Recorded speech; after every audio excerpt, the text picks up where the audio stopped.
Hey, and let's make sure our mics are live. How's everybody doing today?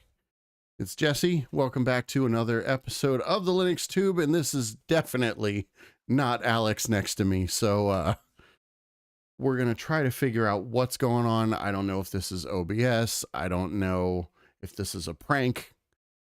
Alex is not here. We know he's not a hacker. Is Alex a hacker? Wait, Guys? wait, where's my coffee? Wait, hold on. Hey, oh my God, what the hell? Well, Alex, Who you did that? messed up. You messed up the podcast. The whole title was "Goodbye, Alex." Oh my God, man, Jesus Christ! Goodbye, Alex. Oh my, you guys, man. I step away. I step away for just a brief moment, because I'm going to the Philippines to let you take over the reins and do what you got to do. And this is what you do to me. You already replaced me with the hacker. Really? I mean, the hacker replaced you with a hacker. Well, all right. How are we? Do Everybody, we sound good? Are we having any video issues? Any audio issues? How are we sounding? We've been hard at work balancing out the audio, balancing out other Josh stuff. you're late. Josh, you're late. By what, 1 minute or whatever? I don't That's know. funny. But Sprungle says it's fine, or Springle says it's fine on his end. Okay. I might be seeing a little bit of encoding lag. I don't know. I don't see anything. Okay. It sounds good to me on my end. So All right, so everybody can see us both and hear us both? Yay or nay in the chat, guys. What do you think? Press 1 if you like the hacker. Press 2 if you want Alex back. Well, we got no responses, so everybody must have stepped away at the same time. Who knows? Oh man. Well, we'll just go. We'll just keep going. Anyhow, we got a fun, action-packed one for you guys today. Yes, this is going to be my last podcast stateside at the moment. I will be headed to the Philippines tomorrow. I fly out at the ungodly hour of 7 a.m., which means that I have to be there at 5 a.m. So I'm starting my travels tomorrow. I will still continue to be, popping in on the channel, doing things while I'm over there. In fact, just so some people know, and again, if you guys are in the Philippines, any of you guys are in the Philippines or in the Manila metro area or about an hour away from there, I am going to be in Pampanga, and so I would love to meet you if it's feasible in that area. Also, I'm going to be going to a couple computer shops over there and trying to do a couple little recordings over there with those guys. Introduce them to the channel, and also try to maybe elicit some interviews over there. So Morphe says he can't hear us. I don't know if it's not live yet on his end. That's weird because Jonathan can see and hear us, right? Springles, can you hear us? Did you hit live on the thing? Start streaming? Yes. We're 1 minute in, 1 minute in on recording. We're 4 minutes in on the live. I'm not sure. Let me try back in. I'll restart it. I don't know. Yeah.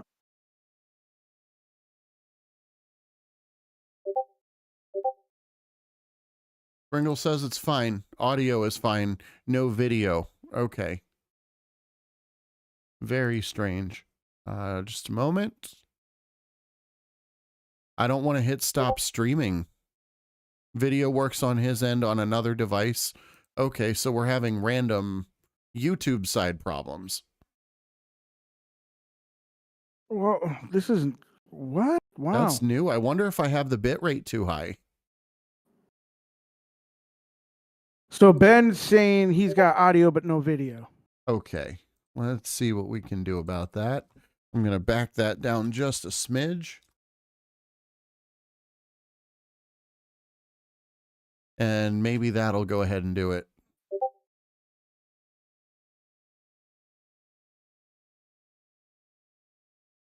What about now? Hang on. I'm gonna go Person's to. device or the internet connection.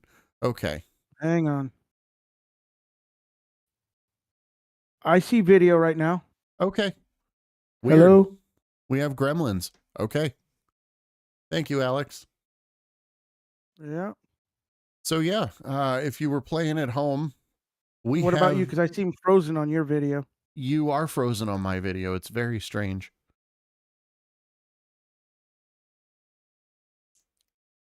Now I just see your desktop. Okay. Nope. I just restarted your video. There you go. Yep. There we go. Now we're good. I don't know, man. I But see it's video on not, it. hey, it's not a Linux podcast if everything goes right. You know, petition to make that our new tagline. At the begin, you know, at the end, it can be keep on Linux. And at the beginning, Yeah. it can be it's not a Linux podcast if everything Yeah. goes right. So now I see video on there. Good, Except good. that I'm good. Yep. Yeah, We're all look at good. you looking So, good. You're ready to go. So yeah. this is definitely a vacation for you, right? Yep. This is a vacation. I am not doing anything there that's not, uh, I'm going to go over there. I'm going to do some work for sure. I'm going to go to a couple computer shops, like I said, Yeah, I'm try to looking do forward to the some videos on recordings that. on that stuff, and also just, walking around and doing some random meet and greets with people and seeing, what kind of operating system they use. My step kid over there, Jake, he has a t-shirt printing thing, and they do like billboards and stuff like that. And I'm gonna have him make up some the Linux Tube shirts and stuff, and then I'm gonna go and freaking distribute those out to a couple computer shops and give them to some people, Nice. over there, that kind of stuff. Yeah, it's Are you gonna going do to like take a meet and pen? greets. Are you going to take like a USB drive and see if you can get away with installing Linux on something you shouldn't? I don't know. I might do that. Maybe Actually, not that's a an good idea. install. Don't do a full on install. Maybe just a live USB boot. Yeah, that's a good idea. I think A I'll do good prank that. that Yeah. you can like, oh, hold on, it was a prank. It was a joke. Sorry. Yeah, Don't, that'd be kind of cool. That'd be kind of don't fun. want you getting arrested for a prank. Well, yeah, no, I don't want to do that. But yeah, I mean, it'd be kind of fun to do something like that. So yeah, it's gonna be interesting. So Yep. yeah, I'll show you guys, how stuff is and how stuff goes, that kind of stuff, so you guys can, just enjoy it, and Yeah. see what's going on, see what it's like over there. It's crazy over there. Yeah. I hear an echo of myself. Not sure what that is. That might be Jonathan. He might need to mute himself. His mic. The mod. Yeah. Yeah. Mod, mute But your mic, either way, please. it's gonna be a lot of fun. Oh, So, yeah. Yeah, looking forward to it. So how's it feel to have me in the driver's seat of the show? It feels freaking weird. I ain't gonna lie. I'm not gonna lie. I'm so used to prepping and thinking of what the next scene transition's got to be, what's going on, that kind of stuff. That it's like I feel like I'm in the Twilight Zone. Like Yeah. I have been replaced. Did the echo stop? Mod says. Yes. Okay. Yeah. Thank you. Everybody, if you don't remember, we've got a new mod on the team. He's been absolutely rocking it out. Thank you again. His name is Sprungles. He's in our Discord as well. Which don't forget, let's plug the Discord. If you're not there, join. It's a lot of fun in there. We have it's a chill Discord. We don't tolerate any drama. That's I'll right. tell you that right now. Let's see. Murphy says, I'll just download this Thorium app image. Don't mind me. So I guess they're That's wanting a us to talk great about segue. Thorium. Let's talk about Thorium. I'm going to go ahead and bring it up. I'm bringing up the Thorium website for everybody here. Go ahead and tell us all about it.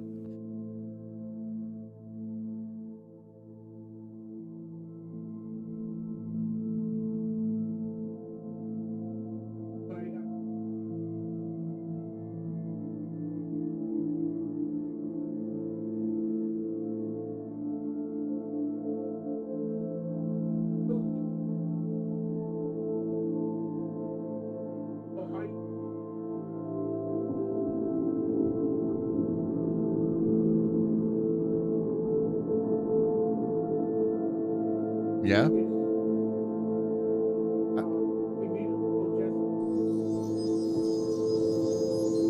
Yeah.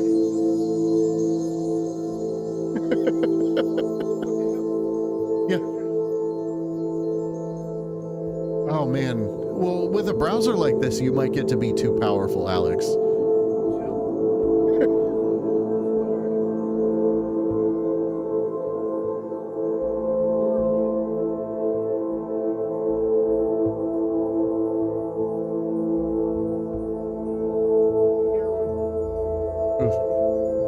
Man. Yeah.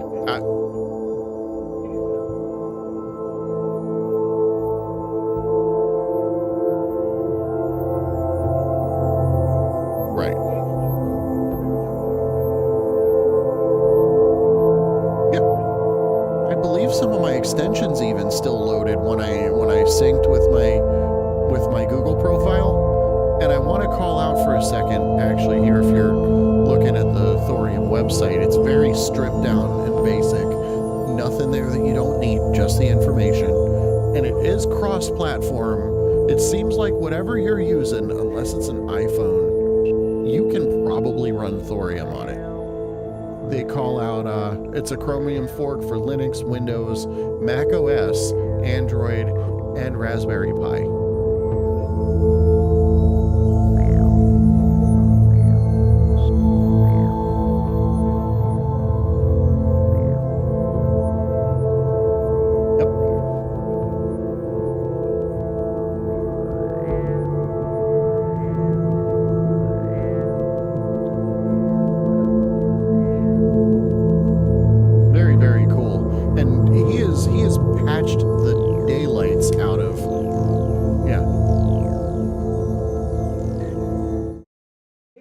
Yep, I'm bringing that up now.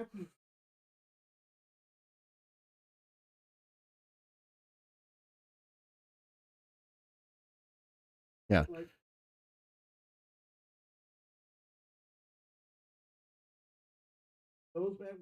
Yep. Your images clear a lot.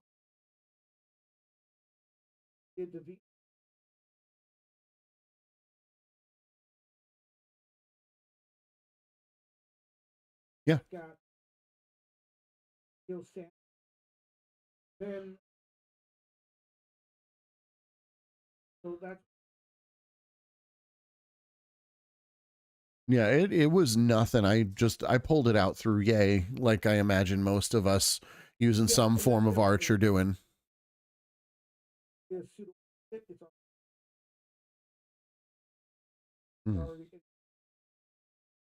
Yep. Also did it's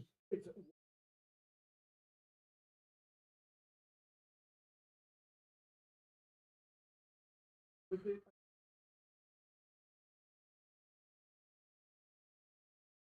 Did a whole lot.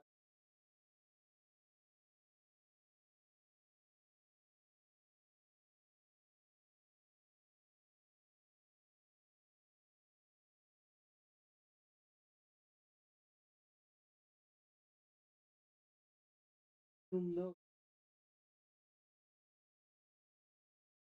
Video in like Firefox or Chromium or whatever, you'll get the 1080p well, and there's no real clarity that when you jump up to 4K, you know, not a lot more. Well, it's argued that the human eye can't even see in 4K, so that's its own topic for another day. Yeah, that's true too. But this guy even freaking enabled and patched the freaking HVEC .265 decoding patch. Yeah. So it'll actually decode in 4K, and freaking the AC3 and the EAC3 patch is done too for it. I mean, he's like completely worked this thing from the ground up for all the multimedia and, you know, internet stuff that you need, and none of the extra bull crap. He didn't do the crypto crap into it, none of that stuff. I mean, it's just awesome.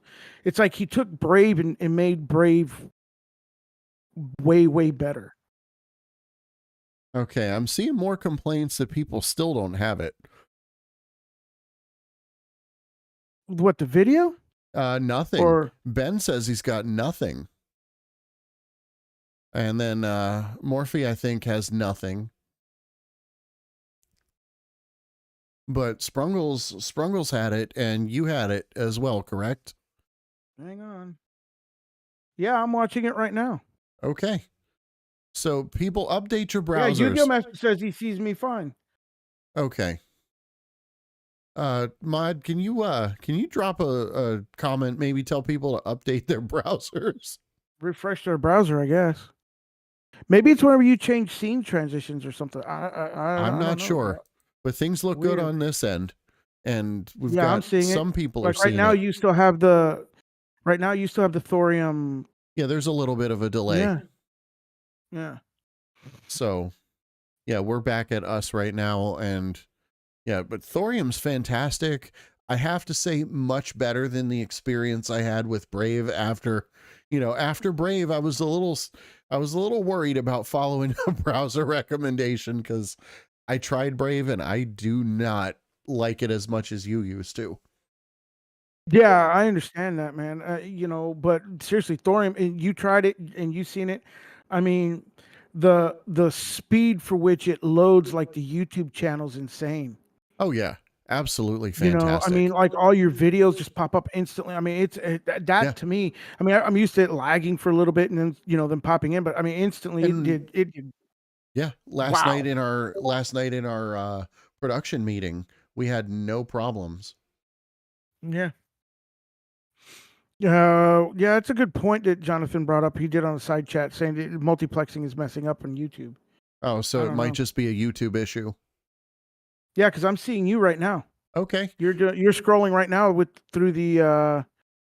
Well, no, actually, you're still scrolling through the on the YouTube chat. I see the video fine. No, you're a little behind. It's okay.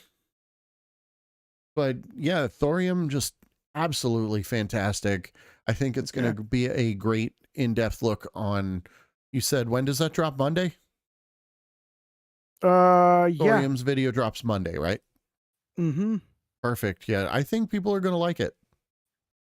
And what's his name? Morphe said that he's still getting the same dumb error on Firefox, so this is already selling him on Thorium. That's cool. If it didn't work That in is the cool. browser that we're pitching here, that'd be kind of embarrassing. Oh, and Ben's putting it on Storm OS. That's Nice. See, nice. that is developer support right there, which that brings me to my first topic I want to talk about.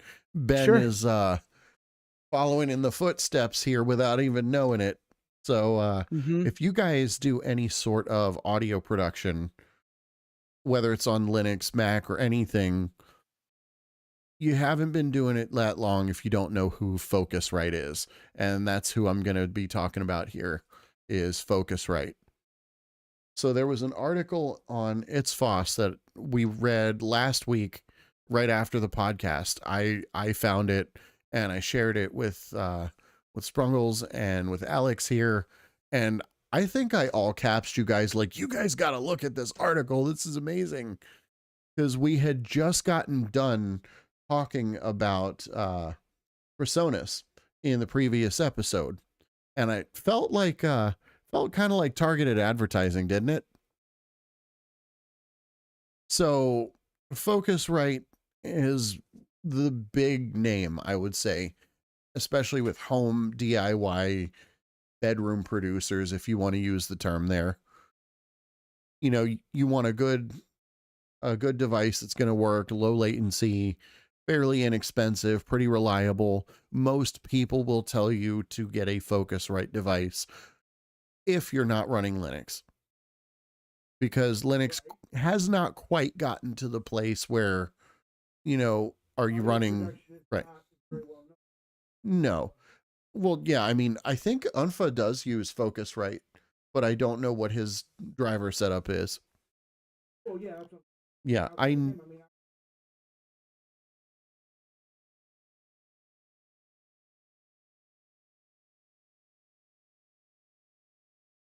oh yeah, 100%. Actually, I want to make a retraction. Unfa was using Behringer devices, and there's a reason for that.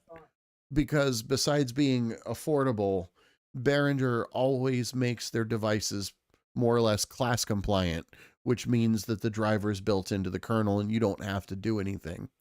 Focusrite hasn't not done that just yet. Behringer? Yeah.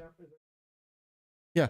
I'm actually using in my setup, I'm using one old M audio device for my iPad, and I'm using a Behringer device. And I did that after watching Unfa's videos because I wanted to grab something that works. But anyway, so there was a gentleman, and you'll see in the article if you're following along. It's a bit of a Cinderella story, really. You'll love to see it. So there was a gentleman out developing a driver for Focusrite devices. And if you look at GoFundMe, I'm going to scroll down here a little bit. The GoFundMe was set up Linux driver for Focusrite Scarlett Gen 4. And it was done by Jeffrey Bennett, who's doing the driver writing. You can see that they raised, at the time of the article, 25,000 or 2,500 Australian dollars. Bunch of anonymous donations.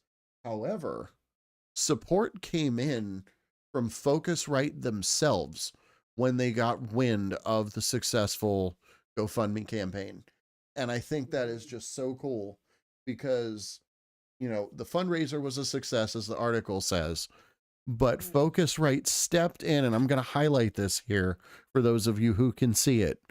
Focusrite also offered to send this gentleman any Focusrite devices that he did not have and future products before they come out so that he can continue to develop. He's been set up with contacts on the engineering team to help him with the process of getting these drivers rolled out. What do you guys think about that? What do you think of the state of Linux if manufacturers start doing this on a bigger scale?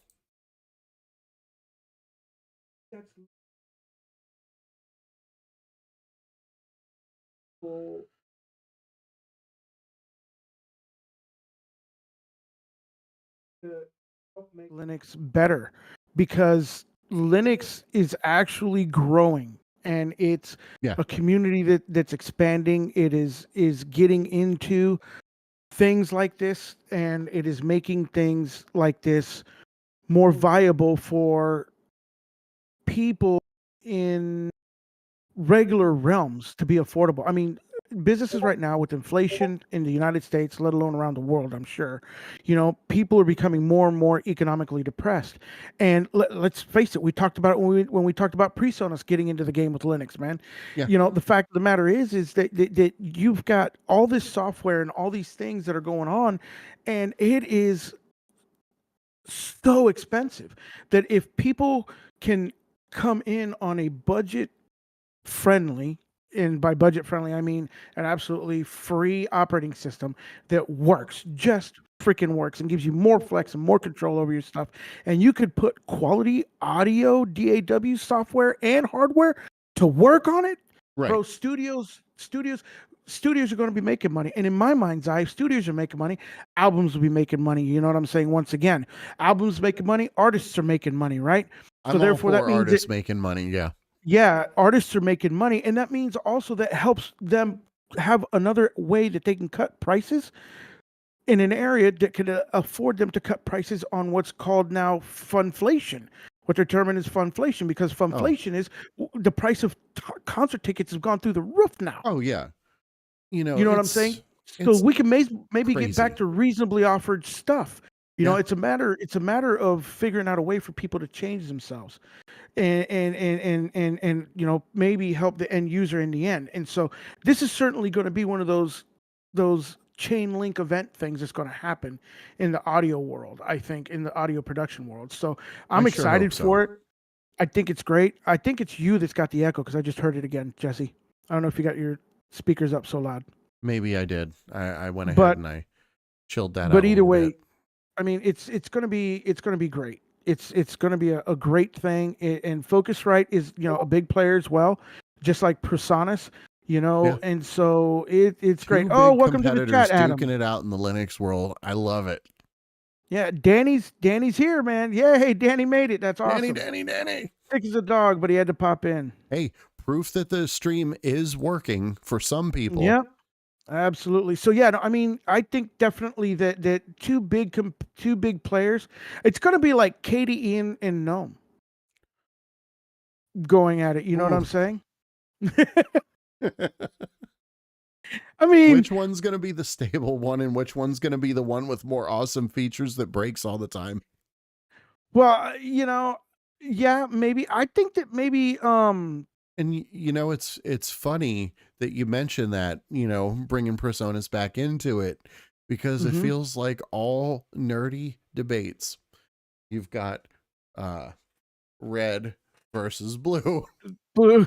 Yeah.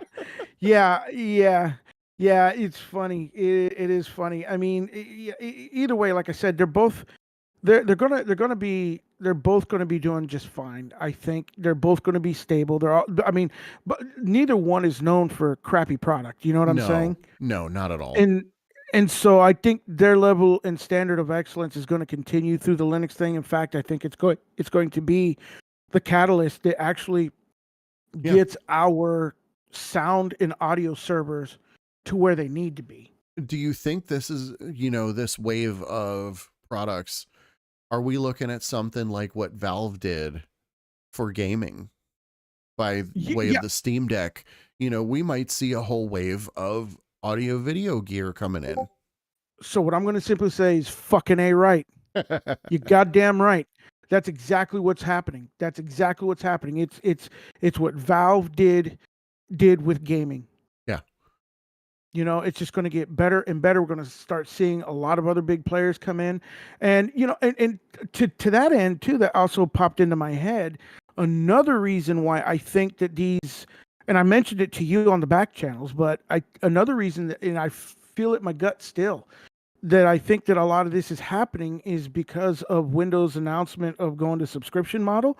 That if they don't do subscription model for residential, they're at least going to do it for freaking for business. Yeah, it business makes and a enterprise. little bit more sense in the business. And so that world. being said, if you're in a studio and you're paying a subscription to do your DAW work and all this kind of crap, man, that's just another itch. And it's like, why? When I could just, we can jump in bed over here. Why not? Right. I think this is those guys seeing the enterprise level catastrophe that's getting ready to happen on that. We might be really looking at a turning point in the software world, where Linux is not small potatoes anymore. It's not a dirty word anymore. It's not, no neckbeards in a basement that's dark, just trying to hack people's stuff, except at the beginning of our stream. Just that animated guy. But not all of us are that guy. No, I mean, I think this is all tying into a way. I mean, like I said, I can't say that I have insider knowledge on that. I don't, even though I'm pretty affluent in the music community up here. And my roommate is actually a distributor for PreSonus, certified distributor for PreSonus. But I can't. Your roommate, are they a Linuxer too? Ironically, no. I've tried and tried and tried. Shame on you. I know there's Windows living in my home, and you gotta have a clause in the lease, bro. I know. I've tried and tried and tried, but he's an LTT fan. He's not an LTT fanboy. He's just a Windows fanboy. I don't know what it is about Windows. Yeah, to him. They do exist. He enjoys the headache. The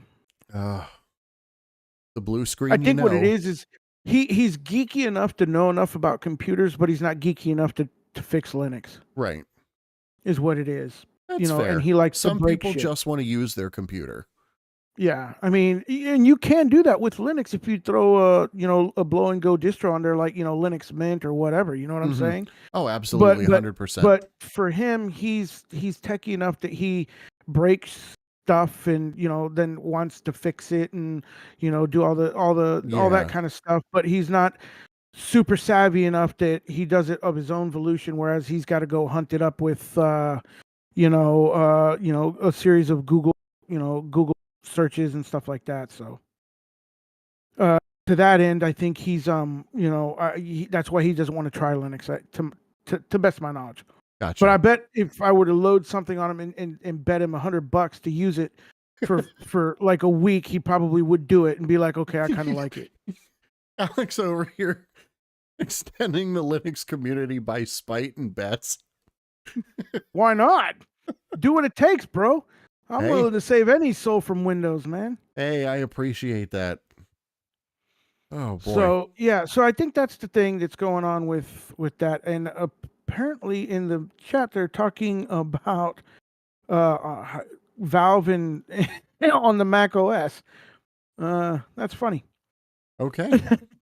Yeah, we mentioned the word Valve. See what happens when you mention the word Valve? Yeah. Things go awry. Valve just sucks everything out of the space. You know what I'm saying? Yep. No matter what you're talking about. But yeah. So I think we're going to see a lot go on with the audio sphere in Linux in the next couple years for sure. I'm really excited to see where we go. Yeah, and it's really funny because only the audiophiles are going to get into this, whereas I don't think so many of the other people are until they hear the benefits. It's not until they hear the benefits, like their game coming across I very see nicely. what you did there. The audio people will make them hear the benefits. Yeah. But I mean, I definitely think that's where the difference is, or when they figure out all the bugs in Pipewire and make Pipewire the stellar thing that it's going to be. Yeah. Because these companies are putting money into that, and the way you could trace, your connections through Pipewire versus, a Pulse Audio, is so much easier. You know what I mean? Yeah, absolutely. I'm so excited. Yeah, I mean, it's just awesome. This is not a sponsored episode. Like, we're sitting here cheering for the folks over at Focusrite. Like, let me bring this back up here. And this is a photo representation of one of the Scarlett audio interfaces. It's just everybody in the audio world knows what these things are. It's getting to a point where Focusrite is starting to almost have the brand power of like Kleenex or Coke, where I've heard people just say in passing, oh, go, plug into your Focusrite, and they don't even have that. They have another device, but it's starting to get there, at least in places that I've seen. I mean, and the next task that I think that they're going to work on that, to that end, is that things, I mean, still, like I said, for my mic, my box, my cords, and a set of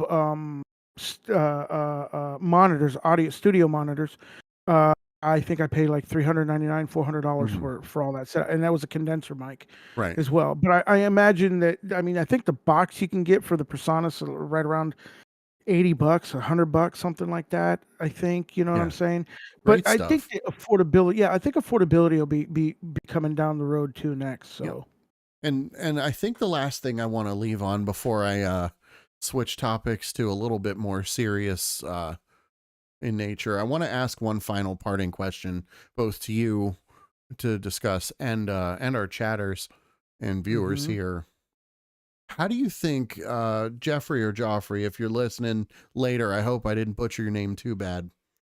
How do you think he felt to be able to be on a call with Focusrite? They're like, here's devices, here's, a pledge to your campaign, here's contacts in our engineering department. What do you think it felt like as like, he's probably feeling like I'm just one dude and they cared. And now us as a community, we get to celebrate that. What do you think it was like to be him just sitting there and like, he's making it, he's making his goal a reality? Honestly, it's the same way I felt. And I know this is like, so when I first started this channel and I started doing my videos and stuff, and they were going fine, no problems, nothing, it was great. And then all of a sudden I got a notification of somebody subscribed, and I couldn't believe who it was that subscribed. It was DT. And this was back when I only had like 500 subscribers. You know what I'm saying? It was like, wow, somebody who's made it big in the thing in the realm has has seen me and actually thought enough of me to subscribe and actually give me that kind of support. That was great. You know what I'm saying? So I know that feeling, to be on cloud Oh yeah, nine, so we to have a speak. fantastic community. Yeah, I know exactly how that dude feels, and it's like he feels validation, he feels inspired, he feels in awe at the same time. It's just great. And then to watch all these other people that are in here, like Josh and Ben, developers like Oh Steve, yeah. all these people that are in here with me now. I know exactly how that dude feels. I'm humbled by it, and I'm sure this guy feels the same way. And it's like, yes, all this time I've spent doing all this stuff, has been aggravating and hard as hell to do, but now it's like validated and it's like, yes, I'm finally Mhm. getting help. It's great. You know what I'm saying? I'd love to have him on in a future episode and actually really get to pick his brain about that process. Hey, reach out to him, man. Let's Yeah, see I'll if we go. can book him. I'll reach out to him and Yeah. see if we can have him on. Yeah, that'd be a lot of fun. That'd be a Yeah, whole lot of fun. but Um, so we'll go ahead and he reached a goal, and I know somebody else is trying to reach a goal. oh yeah, I'm sorry guys. I'm admittedly a little distracted today. Um, if I'm seeming a little off, my heart is here, but it's divided. But your mind is somewhere else at the moment, right? Yeah, I'm really worried, and my partner's here probably in the chat, but she's really keeping an eye on the subject of what I want to bring up here. So my partner and I went over to the church this morning, uh, about 5 minutes from our apartment here, because we're in downtown in our city. So we're packing up to leave and get in the car and run right back home, and we get a frantic call from our downstairs neighbor that my partner's service dog is rolling around in pain on the sidewalk. And so my partner came up and she just screamed at me, Jesse, drop what you're doing, lock up. We have to go right now. And so we get home, and and little dog's in a cardboard box, and the lady from the tea shop underneath of our apartment had Mm-hmm. taken one of her own cloth tablecloths, like nice cloth tablecloths from an empty Mm-hmm. table, and like patted a little cardboard box and kind of put her in there. And so what it after some investigation and figuring out what happened, she managed to get out a tiny little opening in one of our spare rooms, and there's a sloped metal awning right when you get out the window, Mm-hmm. and she sort of had to leave the window, slide down this metal awning that she can't get any traction on, and then Mm-hmm. started rolling over as she fell off of the awning onto the Mm-hmm. sidewalk from the second story window. And she just kind of kept rolling. And what stopped her from going into the street, thankfully, is that there was already a parked SUV in the parking spot at the end of the curb. Had that not been the case, she actually could have been run over. But she's hurting. She's not doing great, and Wow. we need to take her to the vet. But they're expecting probably about $1,000 or $2,000 that we have not budgeted for.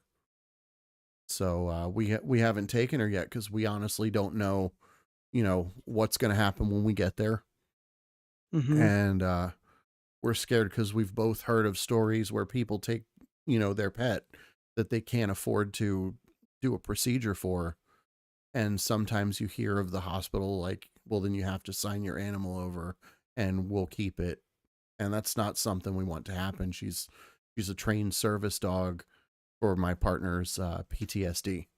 Not Oh, just like so a certified. So she's a Yeah, certified service not dog. just like That's an emotional support animal, which they're great too, and mm-hmm. they have their own purpose and they're wonderful. But no, she Mm-hmm. is a service dog with papers, and she helps my partner every day.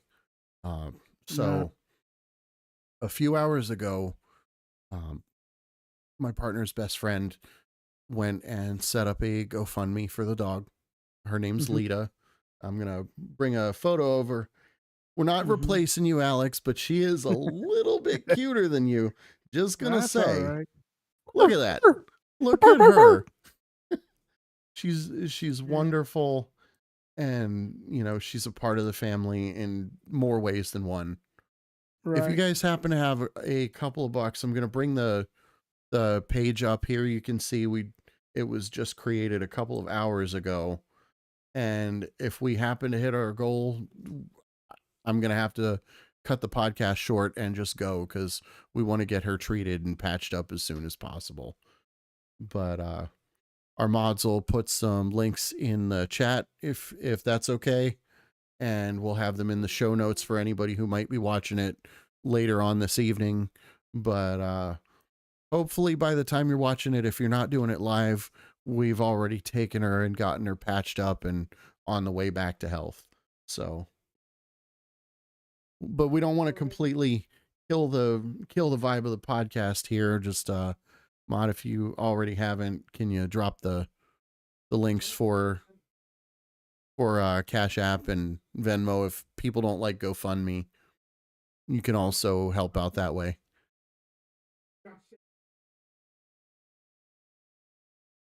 Oh no, and he comes back to bad news. Oh man. Yeah, help Lita get patched up, please. No.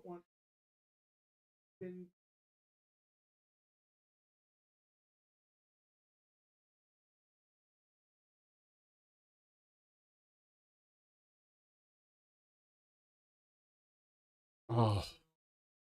Yeah. These aren't things that people do for fun.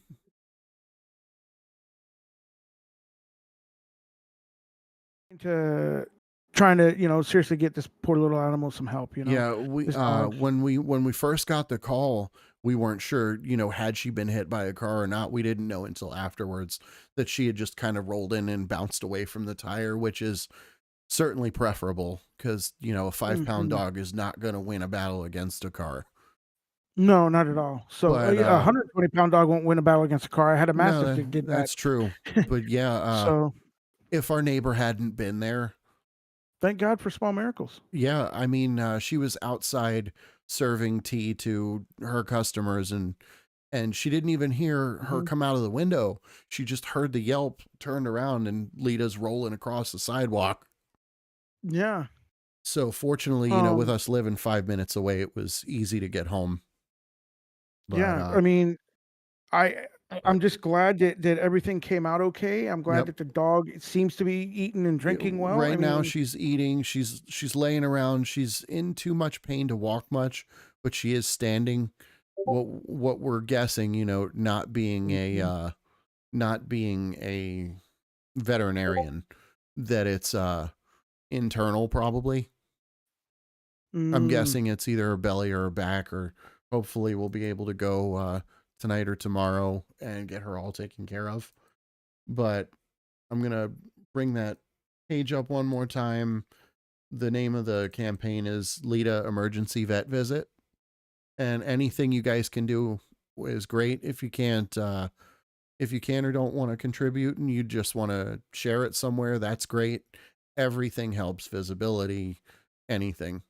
And with that, I'd like to move back to somewhat better topics of conversation. And Alex, you wanted to tell everybody about CMatrix Screensaver, right?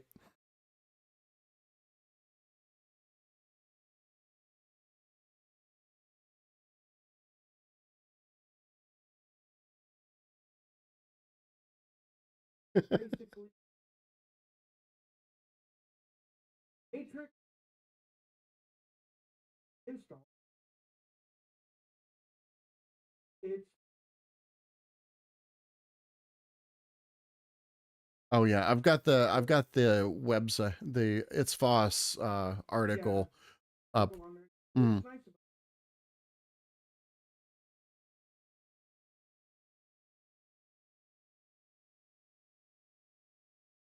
Yep. You don't have to go to the AUR. It's a real grown-up package right in Pac-Man.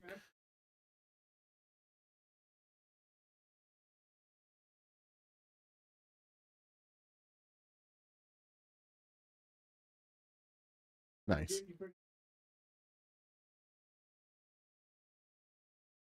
Yep.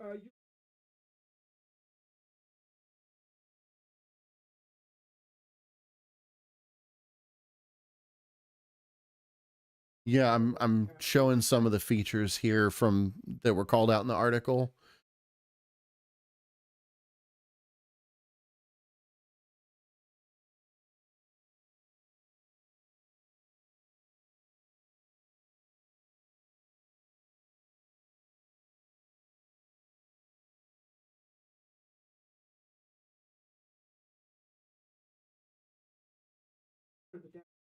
Mm-hmm.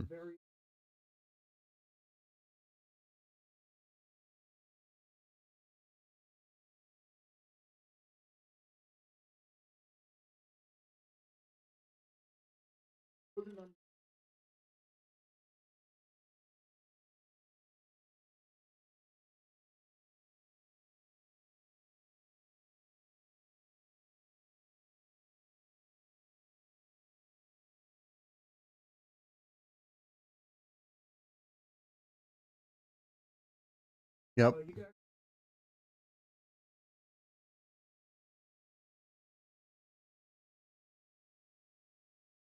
Mm-hmm.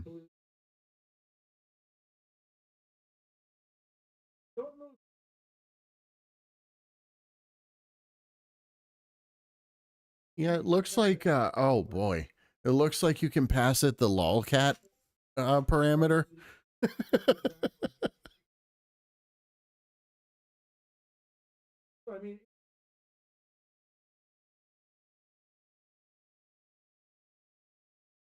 Yeah. Oh, that just looks like fun. I think I'll have to give that a shot. And I'm bringing up the GitHub now for it as well. It's over on GitHub if you want to go that route.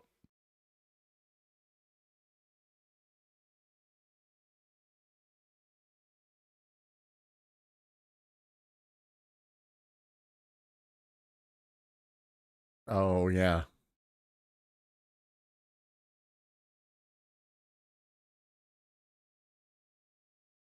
Yeah. Another reason why we can't have nice things. Yeah, well, they fixed that. They got rid of that years Yeah, that ago. was patched out a But long time ago. but I know that what I was going to say is X Screensaver, I think, has a variant of this in it, but I don't. It's not as flexible as Oh this. no, it's not as polished either. It. Yeah, yeah, this is really polished. Mm-hmm. So, and I'm pretty sure that you could pretty easily write a little bash script that whenever you lock your screen or suspend your screen, that it could launch this.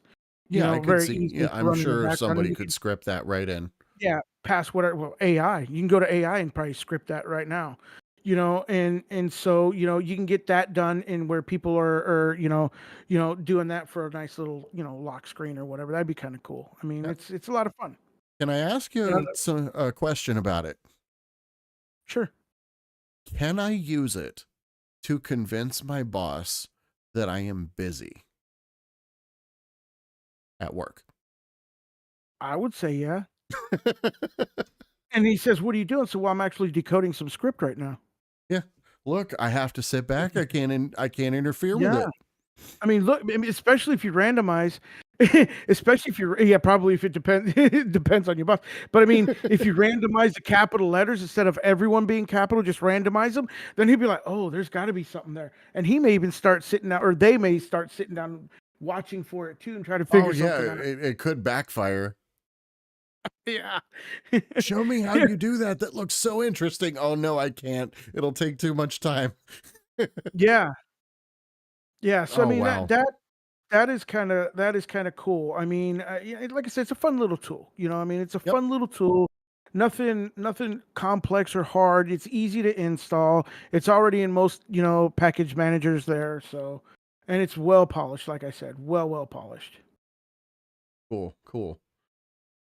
So that brings me to a topic that was suggested by our wonderful mod during one of our production meetings. Shoot it. Sorry? Go ahead and shoot it. Let's go. Yeah. It's that topic. What do you guys think about licenses in the Linux world, and do they matter? to most people? Like, are people paying attention to the licenses they use? Do they understand I would love the to hear licenses they use? Josh's take on this license thing. Oh yeah, we were talking about you specifically in our meeting about this, Josh, because we thought you'd have a lot to say on this. That's why I'm And glad he's here today. oh yeah, I'm gonna bring up an article that covers 5 different types of licenses, just as generic talking points. We're not going to use it as a script, but something for you guys to take a peek at, and we'll have the link for you guys later if you want to dig into that. But the five types of software licenses you need to understand. And let's just do a quick overview here.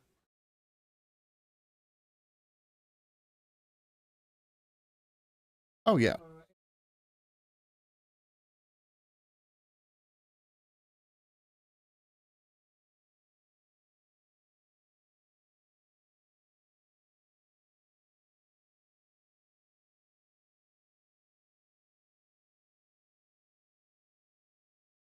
Right.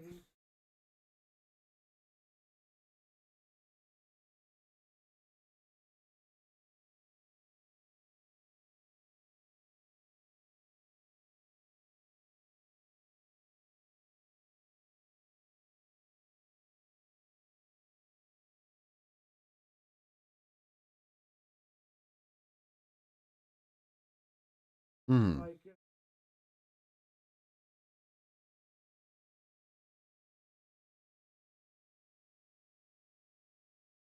Sure. Sure. Or rules and consequences. I mean, you can't do certain stuff if you're not the right type of business.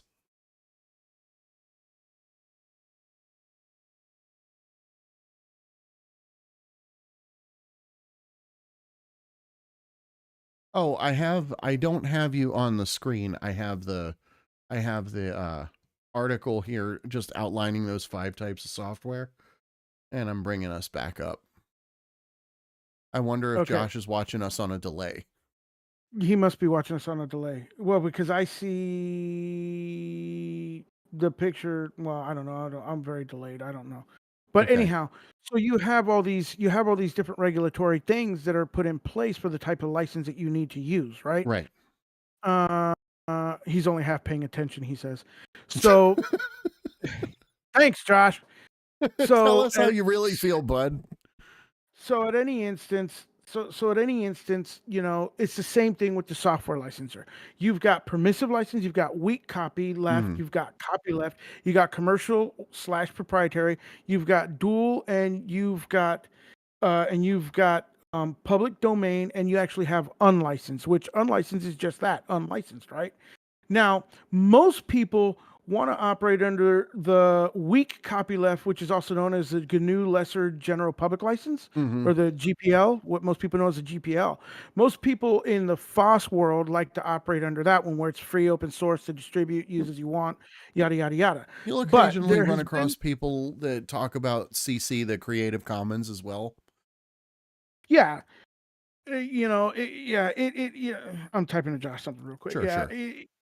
So anyhow, yeah, there's those, of course. There's other derivatives of those similarity Mhm. ones like that. You know what I'm saying? Like you got the MIT license, which is a permissive, falls under the permissive category, Mhm. right? The MIT license. So I mean, you have those licensures out there for a reason, right? But Right. what most people feel like, I know recently that yeah, that's right, Sprungles, LGPL and GPL are different, but they're in the same vein. But either way, you have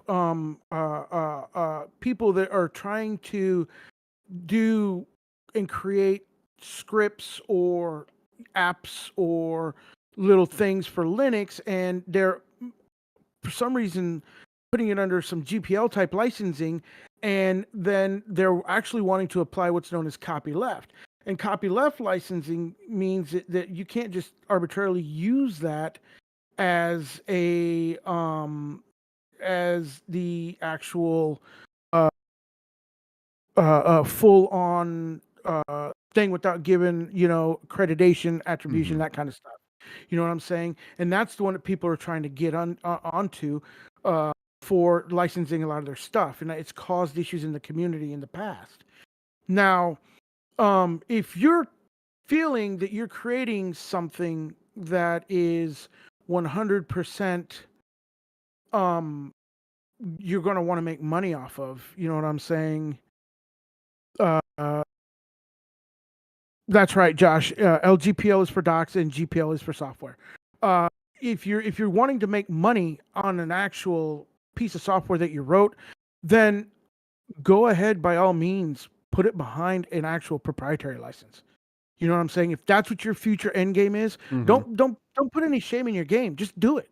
Just do it from the beginning, and then you can allow people to use it if they, if you at your own discretion. You could back that down to them by writing them a letter of authorization.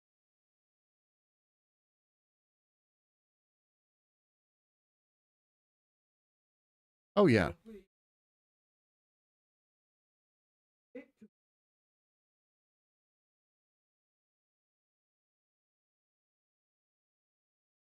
Yeah. I imagine that not paying sorry. I imagine that not paying attention to which type of license applies to your project could be disastrous for you, for members of your team, for members of the community, for people who think that they're allowed to use something and you didn't intend to. Like, it matters. It matters a lot. Jesse just said that whenever you swap screen, or I'm sorry, Josh just said whenever you swap scenes that you lose that you lose me, which is what I said earlier. Oh, your audio? I don't know if it's audio or video. I think it's video. Okay. But either way, the point is yeah, you're absolutely right. Keep the either way, just keep if just my thing is if your intention when you sit down to make this software is to make money off it, if in your mind ever at any point when you're writing the software, you're writing the script, whatever it is that whatever tool you're creating to make it profitable, if you're saying I want donations, or it'd be nice if I got donations from this, that means that your intent and your thought is to monetize it. Then just do it from the beginning and then roll it back if you have to with a letter of permission. Cover 100%. yourself fully. I also have heard the argument, he's saying audio. I also hear the argument as well that, and I agree that there should, if you are putting your stuff on a GitHub or a GitLab, that before you can put your stuff on there, the licensing is important that you do, and they need to do a double verification as to what type of licensure that you're actually signing up for. Because when you first put it on, they request you to put it on licensure on it, right? How are you trying to license it, right? And so when you do that, there should be a double verification that allows the people to fully understand what it is, the licenses that they're choosing to set up for their GitHub or GitLab. Right. I mean, there's a lot of you can't come back on something that you marked as GPL and like, oh, I wanted to charge money for that. Like I've heard of people forking people's complete freaking repositories, and it was like, hey, I didn't want you to do that, or you put it there for that purpose. Exactly. So then you need to change that licensure on there. You know what I'm saying? So that it stops people. And I think that I've never forked a repository on there, but I don't know if it flashes to you that this is under this type of license. Are you sure you want to fork it? Or if you fork it, does anybody in the chat know this? If you put it under as being a proprietary for whatever reason, type licensure, or one that causes to pause to fork it, if it'll notify you that it's under this type of license and that this activity shouldn't be doing. That's where I think a little bit of the responsibility falls on GitHub and GitLab. I think that's a heated discussion point, and people are going to have a ton of different opinions about that. Josh says no, so I'm right. So I mean, you could literally just hop on there. If anybody's put whatever kind of license they want on there, no matter what, you can arbitrarily go out there and actually Yeah, there's no warnings that are given, so you can just go down there and actually just fork whatever repository you want.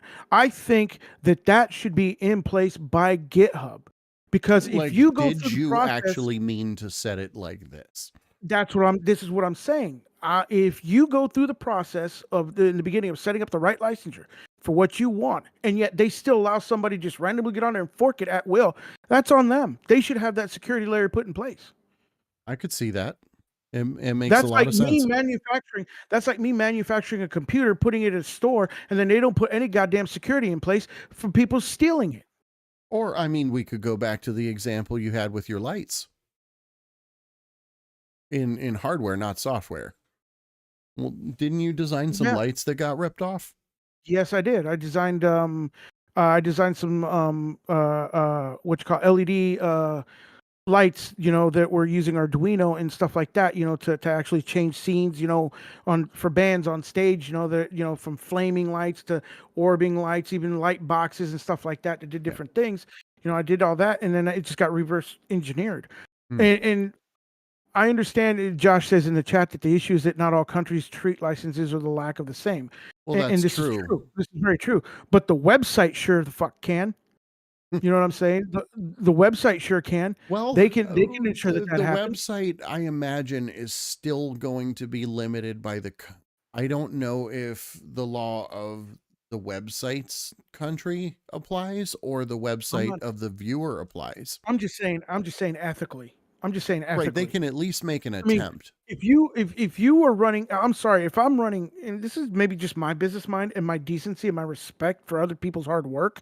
People deserve to get And paid I for know their work. I'm getting a little biased here. I understand that, but here's my point. As a business guy, a former business guy, it's in my if I run a website, I administer a website. I'm the owner of a website that actually has people's coding and work for software Mhm. that are being put on there, right?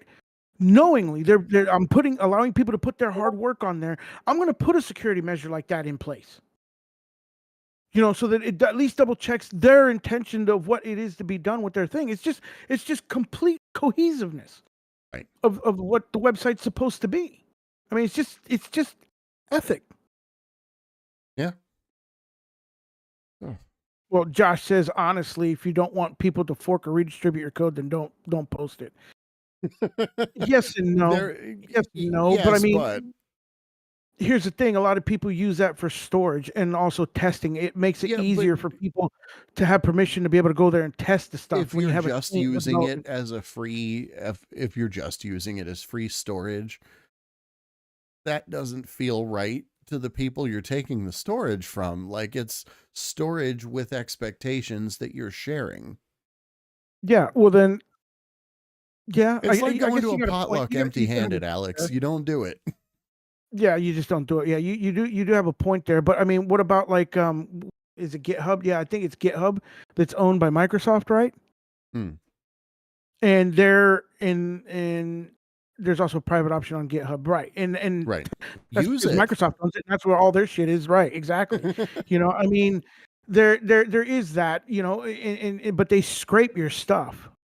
Hmm. They scrape your stuff. They get information, Right. on your Well, I stuff. mean, How's that not right?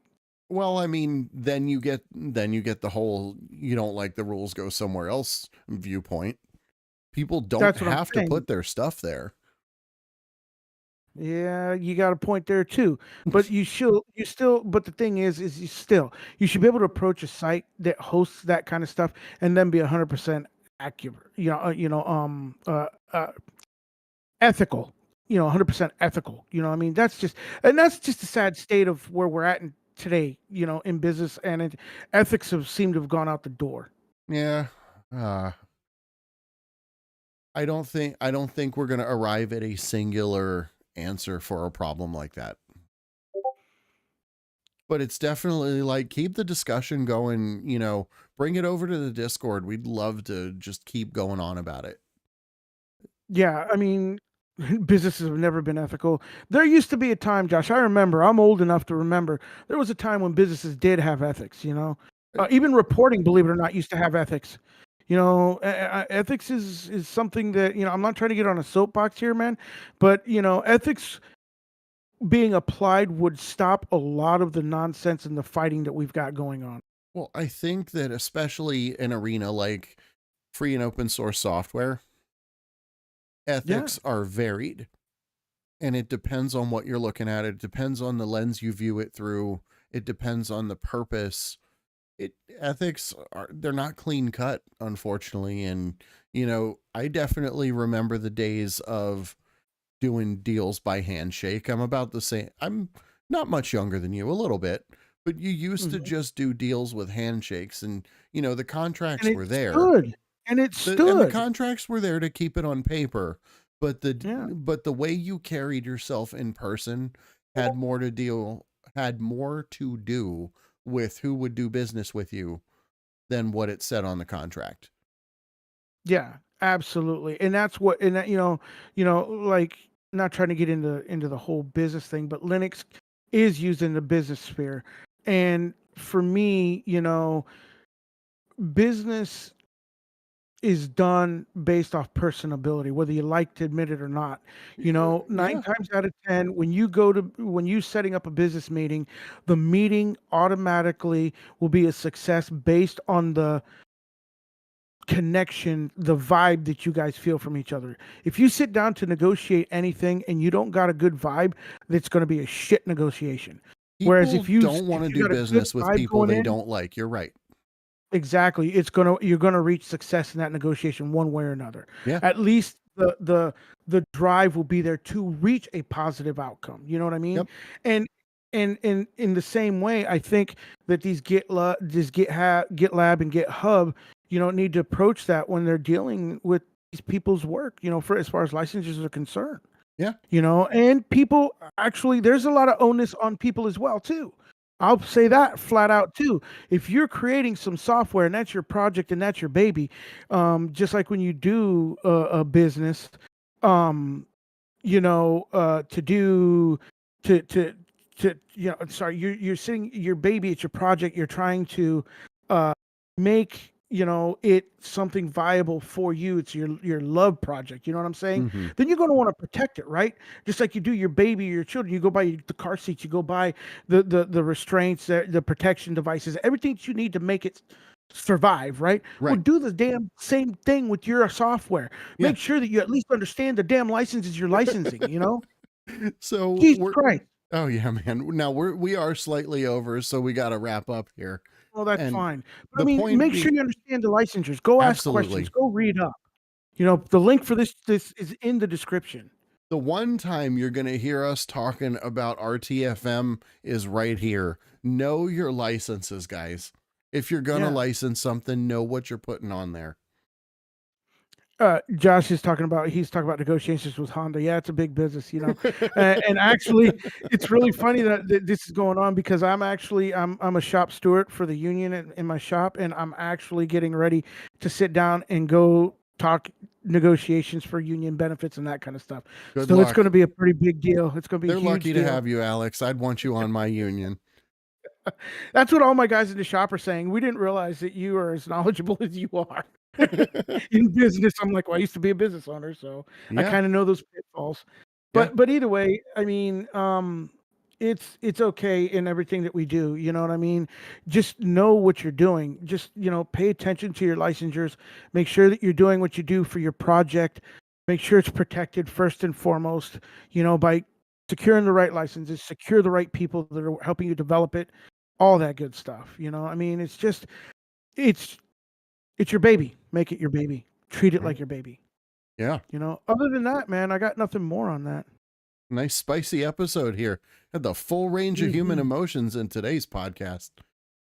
Josh just said something in the comments. He's afraid of his workers unionizing. He's trying to save money to get a better building. Don't be a union buster, Josh. Don't do it. Reach out to me, Josh, man. Reach out to me and I'll talk to you about it. All right. Oh yeah. But either way, all I'm saying is just protect yourself correctly, do the right things for your baby project, do what you need, If you got questions, hey, you guys can PM me, email me, whatever. I'd be happy to point you in the right direction. Above all, I suggest and I respond to it all the time, actually, go to our Discord, join our Discord. There's an Ask TLT thread in there, and start dropping questions in there, guys. All right. On anything you want, we're all there. But anyhow, all I'm going to say is this, y'all keep doing what you do. Keep on Linuxing, stay safe, stay blessed, and above all, I will see you in the next one. Bye, guys. Bye.